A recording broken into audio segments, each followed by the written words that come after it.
പ്രിയപ്പെട്ട സുഹൃത്തുക്കളെ, ഈ കഴിഞ്ഞ ദിവസം കേരള ഹൈക്കോടതിയിലെ 1D എന്ന് പറയുന്ന കോടതി മുറിയിൽ വാക്കുകളിലൂടെ ഒരു കൊലപാതകം, ഒരു കൊല നടന്നതിനെ കുറിച്ചിട്ട് ഞാനൊരു വീഡിയോ ചെയ്യുകയുണ്ടായി. കേരള ഹൈക്കോടതിയിലെ സീനിയർ ജഡ്ജായിട്ടുള്ള ജസ്റ്റിസ് എ ബദറുദ്ദീൻ കശുവണ്ടി അഴിമതി കേസിൽ പ്രോസിക്യൂഷൻ അനുവാദം നൽകുന്നു എന്ന് പറഞ്ഞുകൊണ്ട് ഗവൺമെൻറ് സതീശൻ സർക്കാർ ഇറക്കിയ ഒരു ഉത്തരവ് എത്രമാത്രം പ്രതിയെ സംരക്ഷിക്കുന്നതായിരുന്നു എന്നത് സംബന്ധിച്ച് അതിരൂക്ഷമായിട്ടുള്ള വിമർശനം ജസ്റ്റിസ് എ ബദറുദ്ദീൻ ഉയർത്തിയത് ഒരു വേർഡ് ബൈ വേർഡ് ഒരു വേർഡ് ബൈ വേർഡ് കൗണ്ട് ഞാൻ കഴിഞ്ഞ ദിവസം എൻ്റെ വീഡിയോയിലൂടെ കൊടുക്കുകയുണ്ടായി. എന്താണ് ജസ്റ്റിസ് എ ബദറുദ്ദീൻ കോടതിയിൽ അന്ന് പറഞ്ഞത് എന്നത് പൂർണ്ണമായി അദ്യാവസാനം ഒരുപക്ഷെ കൊടുത്ത ഒരു യൂട്യൂബ് ചാനൽ പ്രതിപക്ഷം മാത്രമായിരിക്കും എന്നാണ് ഞാൻ പ്രതീക്ഷിക്കുന്നത്. അപകടകരമായിട്ടുള്ള കോടതിയെ വെല്ലുവിളിക്കുന്ന ആദ്യ ഉത്തരവ് ഇറക്കുകയും പിന്നീട് ആ ഉത്തരവ് റദ്ദാക്കുകയും ചെയ്ത വ്യവസായ വകുപ്പ് secretary Shriman K Biju IAS കോടതിയിൽ നേരിട്ട് ഹാജരാവണം എന്ന് ജസ്റ്റിസ് എ ബദറുദ്ദീൻ ആവശ്യപ്പെട്ടിരുന്നു. അത് പ്രകാരം ജൂലൈ 10 രാവിലെ 10:15 വ്യവസായ വകുപ്പ് secretary K Biju IAS senior IAS ഉദ്യോഗസ്ഥനാണ്. അദ്ദേഹം ഇപ്പോൾ പൊതുഭരണ വകുപ്പിൻ്റെ ഉൾപ്പെടെ ചുമതല അദ്ദേഹത്തിനുണ്ട്. അദ്ദേഹം കോടതിയിൽ ഹാജരായി. കേസെടുത്ത justice A Badaruddin pass over എന്ന് പറഞ്ഞു, നമുക്ക് പരിഗണിക്കാം എന്ന് പറഞ്ഞ് അദ്ദേഹം മറ്റ് കേസുകളിലേക്ക് പോയി. ഉച്ചയ്ക്ക് മുമ്പുള്ള അവസാനത്തെ കേസായിട്ട് എനിക്ക് തോന്നുന്നു 12:45 ആയപ്പോഴത്തേക്ക് അവസാനത്തെ കേസായിട്ടാണ് ഈ കേസ് എടുത്തത്. എന്ന് പറഞ്ഞാൽ ഏതാണ്ട് ഒരു 10-10:15 മുതൽ സതീശൻ സർക്കാരിലെ സീനിയർ ആയിട്ടുള്ള ഈ IAS ഉദ്യോഗസ്ഥൻ,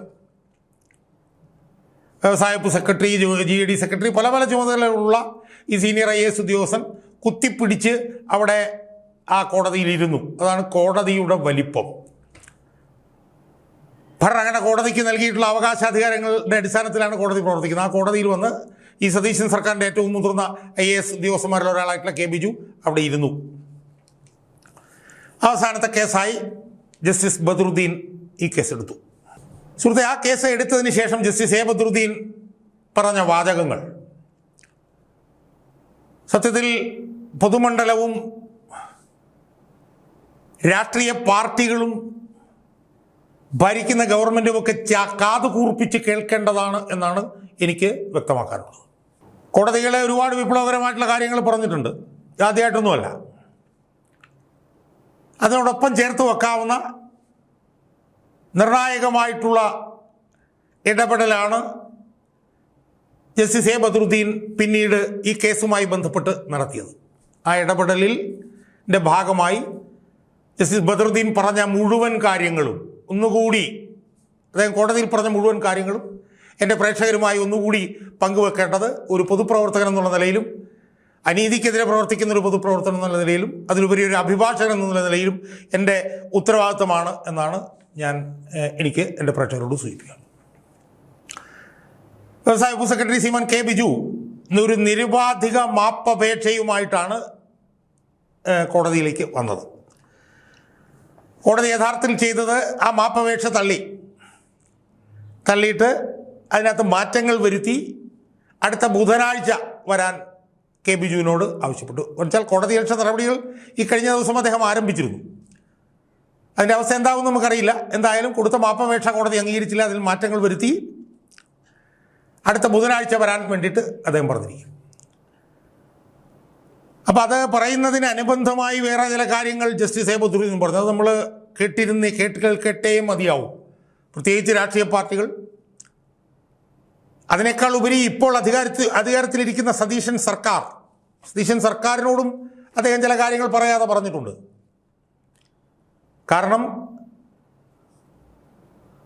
വിചാരണയ്ക്ക് അനുമതി കൊടുക്കാനുള്ള സംസ്ഥാന സർക്കാരിൻ്റെ അവകാശാധികാരത്തിലേക്ക് കോടതി കടന്നു കയറി എന്ന് മുഖ്യമന്ത്രി VD സതീശൻ കഴിഞ്ഞ ദിവസം നടത്തിയ പത്രസമ്മേളനത്തിലും പറഞ്ഞിരുന്നു. അതുകൂടെ കണക്കിലെടുത്തുകൊണ്ടാണ് ജസ്റ്റിസ് എ ബദറുദ്ദീൻ ഇന്ന് കുറേ പ്രതികരണങ്ങൾ നടത്തിയത് എന്നാണ് എനിക്ക് സൂചിപ്പിക്കാനുള്ളത്. അതുകൊണ്ടാണ് ഞാൻ പറഞ്ഞത്, ഇത് രാഷ്ട്രീയ പാർട്ടികളോട് മാത്രമല്ല സതീശൻ സർക്കാരിനും ഈ കോടതി കൊടുത്ത ഒരു കൃത്യമായിട്ടുള്ളൊരു സൂചന ഈ ജസ്റ്റിസ് എ ബദറുദ്ദീൻ്റെ ഇനി ഞാൻ പറയാൻ പോകുന്ന പ്രതികരണത്തിൽ അന്തർലീനമായിട്ടുണ്ട്, അടങ്ങിയിട്ടുണ്ട് എന്നാണ് എനിക്ക് സൂചിപ്പിക്കുന്നത്. അദ്ദേഹം പറഞ്ഞു, ഈ ബിജു കൊണ്ടുവന്ന ഈ സത്യവാങ്മൂലം അത് പരിഷ്കരിക്കണം, അതിങ്ങനെ അംഗീകരിക്കാൻ ഞാൻ തയ്യാറല്ല. അദ്ദേഹം പറഞ്ഞു, ഇനി അത് പരിഷ്കരിച്ച് കൊണ്ടുവരുന്ന സത്യവാങ്മൂലത്തിൽ പറയേണ്ടത് പ്രോസിക്യൂഷൻ്റെ രേഖകളെല്ലാം ഞാൻ പരിശോധിച്ചു,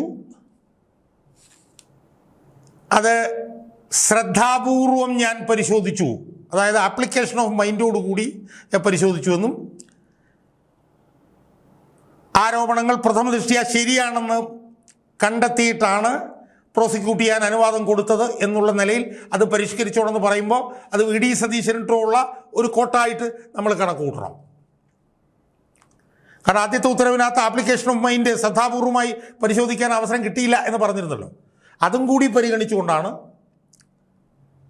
ജസ്റ്റിസ് ബദറുദ്ദീൻ പറഞ്ഞത് ഇത് പരിഷ്കരിക്കുമ്പോൾ ശ്രദ്ധാപൂർവം പ്രോസിക്യൂഷൻ രേഖകൾ പരിശോധിച്ചെന്നും ആരോപണങ്ങൾ പ്രഥമ ദൃഷ്ട്യാ ശരിയാണെന്ന് കണ്ടെത്തിയതിൻ്റെ അടിസ്ഥാനത്തിലാണ് പ്രോസിക്യൂട്ട് ചെയ്യാനുള്ള സാങ്ഷൻ അനുവാദം നൽകിയത് എന്ന് കൂടി ഉൾപ്പെടുത്തിക്കൊണ്ട് മാപ്പപേക്ഷ പരിഷ്കരിച്ച് ബുധനാഴ്ച നമുക്ക് എന്താണെന്ന് തീരുമാനിക്കാം എന്നാണ് ആമുഖമായി ജസ്റ്റിസ് ബദറുദ്ദീൻ പറഞ്ഞത്.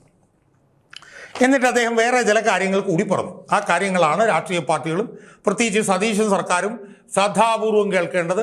ഇത് സതീശൻ സർക്കാരിനുള്ള ഒരു ചെറിയ ഒരു കോടതി നൽകിയൊരു സൂചന കൂടിയാണ് എന്ന് നമ്മൾ മനസ്സിലാക്കണം. പറഞ്ഞതല്ല IAS ഉദ്യോഗസ്ഥനോട് ആണ്.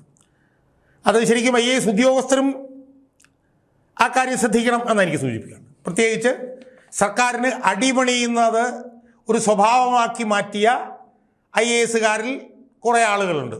അവരും ഇത് ശ്രദ്ധിക്കണം എന്നാണ് എനിക്ക് ആമുഖമായി സൂചിപ്പിക്കുന്നത്. അദ്ദേഹം കെ ബിജുവിനോട് പറഞ്ഞു, you must be so careful, നിങ്ങൾ വളരെയധികം ശ്രദ്ധിച്ചോണം. No government will save you, ഒരു സർക്കാരും നിങ്ങളെ രക്ഷപ്പെടുത്താൻ പോകുന്നില്ല. അതുകൊണ്ട് നിങ്ങൾ വളരെയധികം ശ്രദ്ധിച്ചോണം. You are empowered to agitate against the courts, നിങ്ങൾക്ക് കോടതിക്കെതിരെ നിലപാടുകൾ എടുക്കാൻ ഒക്കെ നിങ്ങൾക്ക് അവകാശമുണ്ട്. Courts know how to deal with such situations, കോടതിക്കെതിരെ നിങ്ങൾക്ക് നിലപാടെടുക്കാനുള്ള അവകാശം നിങ്ങൾക്കുണ്ട്. പക്ഷേ അതുപോലുള്ള സാഹചര്യങ്ങൾ എങ്ങനെ കൈകാര്യം ചെയ്യണം എന്ന് കോടതികൾക്കറിയാം. Don't think that courts are powerless, കോടതി അശക്തരാണെന്നും ശക്തിയില്ലാത്തവരാണ് കോടതി എന്ന് കരുതരുത്. May not be under the advantage of the politician, നിങ്ങൾ എപ്പോഴും രാഷ്ട്രീയക്കാരുടെ സ്വാധീനത്തിൽ എന്തും ചെയ്യാം എന്ന് നിങ്ങൾ കരുതി പോകരുത്. You have independent wisdom to decide upon things, നിങ്ങൾ ബുദ്ധിപരമായി സ്വതന്ത്രമായി ചിന്തിച്ചുകൊണ്ട് വേണം വിഷയങ്ങളിൽ തീരുമാനമെടുക്കാൻ എന്ന് പറഞ്ഞാൽ അതും ഈ സർക്കാരിനുള്ളൊരു കൊട്ടാണ്. സർക്കാർ പറയുന്നിടത്ത് കൊണ്ടുവന്ന് തുല്യം ചേർത്തി കൊടുക്കരുത് എന്നാണ് IAS ഉദ്യോഗസ്ഥനോട് ജസ്റ്റിസ് ബദറുദ്ദീൻ പറയുന്നത്. എന്നിട്ട് അദ്ദേഹം പറയുകയാണ്, if you are not interested you put up a dissenting note. നിങ്ങളൊരു കാര്യത്തിൽ നിങ്ങൾക്ക് യോജിപ്പില്ലെങ്കിൽ നിങ്ങളൊരു വിയോജനക്കുറിപ്പ് എഴുതൂ. എന്നിട്ട് പറയും I will not sign it, ഞാനത് സൈൻ ചെയ്യില്ല. ദീസ് ആർ ഓൾ കണ്ടംപ്റ്റ്, ഇതെല്ലാം കോടതി ലക്ഷ്യമായതുകൊണ്ട് ഞാനിതിൽ ഒപ്പിടില്ല, അതുകൊണ്ട് ഞാനിതിന് വിയോജനക്കുറിപ്പ് എഴുതുന്നു എന്ന് ഭരണാധികാരികളോട് നിങ്ങൾക്ക് പറയണം. You have the freedom. Badaruddin പറയാണ്, നിങ്ങൾക്ക് സ്വാതന്ത്ര്യമുണ്ട്. Don't be under the control of the government, ഗവൺമെൻറ്റിൻ്റെ നിയന്ത്രണത്തിൽ നിങ്ങൾ നിൽക്കാൻ ശ്രമിക്കരുത്. എന്നിട്ട് അദ്ദേഹം പറയുകയാണ്, ഇത് മുന്നോട്ട് പോകണോ വേണ്ടി എന്നുള്ളതൊക്കെ നമുക്ക് പിന്നീട് പരിഹരിക്കാം എന്ന് പറഞ്ഞിട്ട് അദ്ദേഹം ചോദിച്ചു, മറ്റ് സെക്രട്ടറി എവിടെ എന്ന് പറഞ്ഞാൽ അവിടുത്തെ പ്രിൻസിപ്പൽ സെക്രട്ടറി ഉണ്ട് മുഹമ്മദ് ഹനീഷ്, അയാൾ വന്നില്ല, അയാൾ എവിടെ എന്ന് ചോദിച്ചു. Did you advise him to pass the order? കാരണം അയാളുടെ കീഴിലുള്ള ആളാണല്ലോ ബിജുവിനോട് ചോദിക്കുകയാണ്, നിങ്ങൾ മുഹമ്മദ് ഹനീഷിനെ ഈ ഉത്തരവിറക്കാൻ ഉപദേശിച്ചോ? യഥാർത്ഥത്തിൽ മുഹമ്മദ് ഹനീഷാണ് കോടതിയിൽ വരേണ്ടത് എന്നാണ് ജസ്റ്റിസ് ബദറുദ്ദീൻ അതിനകത്തൂടെ പറയാതെ പറയുന്നത്. എന്നിട്ട് അദ്ദേഹം IASകാരനോട് പറയുകയാണ്, you should ensure that you are being selected to IAS to serve the people of the country, not to serve the government and do the illegal things. പറഞ്ഞാൽ നിങ്ങളെ IASകാരനായിട്ട് തിരഞ്ഞെടുത്തത് ജനങ്ങളെ സേവിക്കാൻ വേണ്ടിയിട്ടാണ്, അല്ലാതെ അനധികൃത ഉത്തരവുകൾ ഇറക്കാൻ വേണ്ടിയിട്ടല്ല. ഇതൊക്കെ ഞാൻ പറയുന്നത് സതീശൻ സർക്കാരിനുള്ള ഒരു വലിയ മുഖത്തുള്ളൊരു അടിയല്ലേ ഇത് യഥാർത്ഥത്തിൽ.